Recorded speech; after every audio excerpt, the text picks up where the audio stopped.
I am Miles, the storyteller behind Noctavelle Audio, a home for emotional storytelling, soft fantasy, and haunting little dreams told in voice.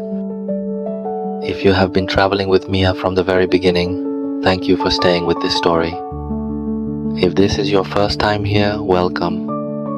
Tonight is the final chapter where the rain begins to clear and the truth finally comes into the light. So settle in, let the night grow quiet, and come with us one last time to the old station where memory and healing are waiting side by side. Mia did not go back to the train. Not that night, not the next month either. She stayed away from Astor Street long enough for the rain to change, for the season to turn, and for the station to begin looking less like a door and more like a wound. But some places keep calling you back until you answer in your own voice. For 3 weeks, Mia did not return to the station. She went to work. She bought groceries. She answered messages she had ignored for months.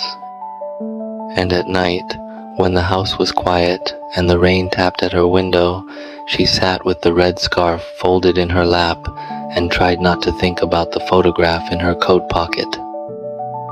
It did not work. Ellen's face lived in her now in a way it had not before. Not as a ghost, not as a puzzle, as someone who had once laughed beside her in the rain.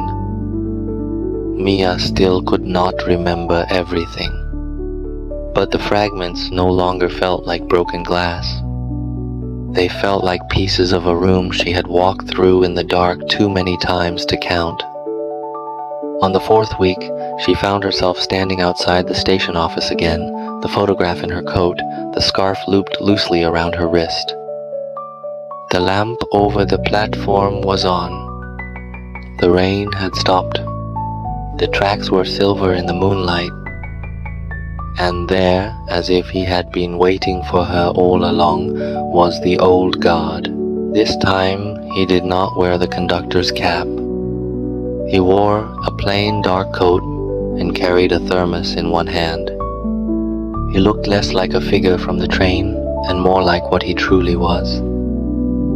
A man who had spent a long time making sure nobody was left alone in the wrong place.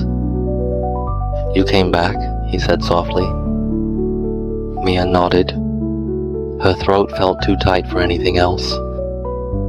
He opened the office door and stepped aside for her. Inside, the lamp was warm. The old desk was still there, but now there was a kettle steaming near the window, a tin of biscuits on the sill, and a small clock that did not belong to the station at all. It belonged to Ellen. Mia stopped. The old guard watched her face carefully. "She used to leave it here," he said. "Years ago, before the accident." Mia picked up the clock. It was a tiny brass thing, no bigger than the palm of her hand. The second hand moved backward. Not fast, just enough to make her chest ache. "Aileen liked broken things," the man said, "or things that seemed broken until you looked at them from the right angle." Mia laughed then, suddenly and helplessly, though the sound broke halfway into a sob. "That was her," she whispered. The old guard nodded. "Yes," he said, "and it was yours too." The words landed gently, not as an accusation, not as a correction, as an offering. Mia sat down in the chair by the desk. The red scarf slid from her wrist and rested in her lap. For a long time, neither of them spoke. Outside, the tracks gleamed under the moon. Somewhere far away, a train passed that was not the one she had followed before. It sounded real, ordinary, finite. That was somehow the most comforting sound of all. The old guard poured tea into 2 chipped cups and set one in front of her. "I should have told you sooner," he said. "But grief takes many shapes. Sometimes it looks like waiting. Sometimes it looks like a train." Mia closed her eyes. The sentence did not hurt as much as she expected. It hurt, yes, but in the clean way a wound hurts when it is finally allowed to heal in the open air. When she opened them again, she looked at the photograph, at Eileen's hand on her shoulder, at her own face, bright with laughter she had almost lost forever. "What happened to the train?" she asked. The old guard gave a small, tired smile. "There was never one train," he said. "Not really.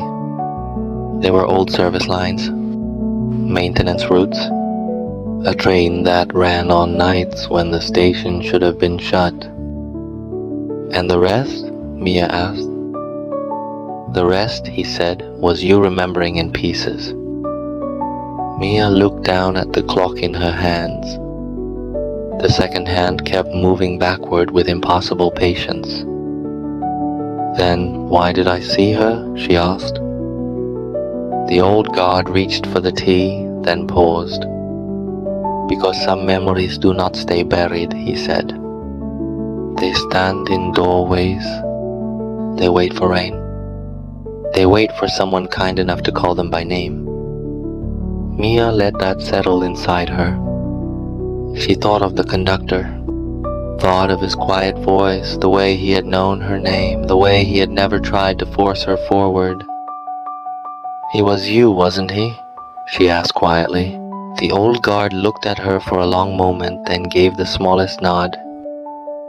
"Not in the way you mean," he said, "but in the way that matters, yes." Mia did not fully understand that answer, but she no longer needed to. The truth was not sharp now. It was soft around the edges. It had been held too long by too many hands. Outside, the moonlight moved over the tracks like water. Mia lifted the scarf and wrapped it around her neck. For the first time, it did not feel like something pulled from a dream.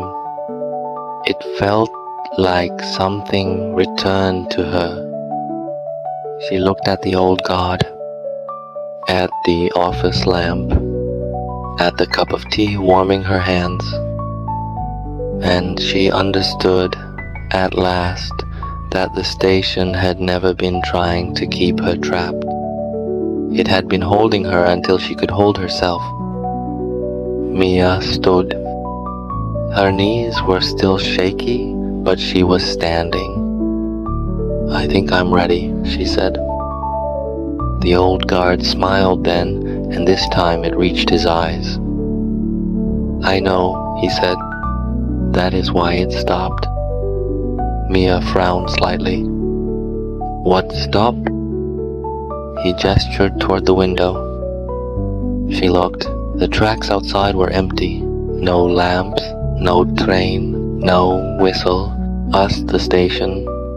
Just the night. But for the first time, the emptiness did not feel cruel. It felt complete.